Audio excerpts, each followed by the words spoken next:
My mother was the only child of a cattle rancher. Her father's 30,000-acre ranch was called the Yerba Buena, situated in Nogales, Arizona, a border town just north of Sonora. Tom Griffin chose to raise Santa Gertrudis cattle, a risky venture for a city slicker from Chicago. But at last he'd fulfilled his dream to return to Arizona's high desert, where as a child he was sent to cure his weak lungs. Tom was born into a socially prominent family that had made its fortune in the Griffin Wheel Company, which manufactured wheels for all the Pullman train cars that crossed America. His uncles were playboys and philanderers whose shenanigans often found their way into the gossip columns of Chicago dailies. In the mid-1920s, my great-great-uncle George Griffin died of a heart attack while in bed with his mistress aboard his yacht off the coast of Palm Beach, Florida. The mistress was Rose Davies, sister of the movie star Marion Davies, who happened to be the mistress of the publishing magnate William Randolph Hearst. So elaborate measures were taken to prevent a national scandal. Ms. Davies was snuck ashore in the dead of night and caught the next sleeper car to Los Angeles, with actual Griffin wheels whirling beneath her berth. Meanwhile, George Griffin's steadfast crew dressed him in pajamas, loaded him onto the tender, and checked his corpse into the Breakers Hotel.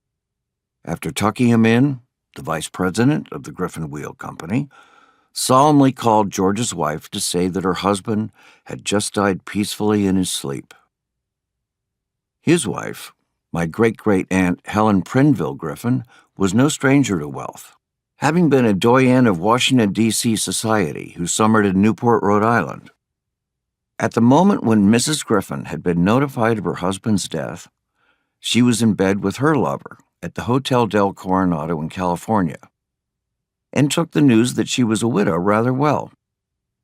She untwined herself from the arms of Admiral Paul Henry Bastido, who served under Secretary of the Navy Franklin Roosevelt, and proposed that they get married in the morning so he could be her date at her late husband's funeral. To the tabloid's delight, the newlyweds took Helen Prinville Griffin Bastido's private railway car to Lake Forest, Illinois to attend the service.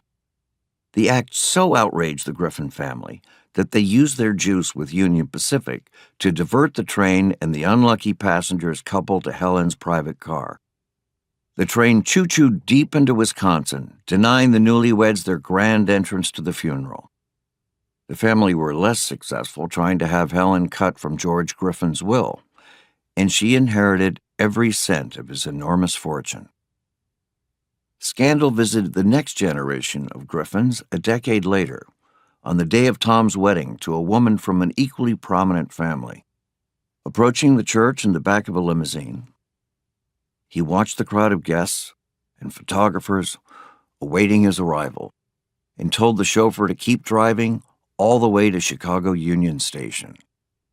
Once there, still in top hat and tails, he boarded a Pullman car on Griffin wheels and headed westward to begin his new life as a rancher in Nogales.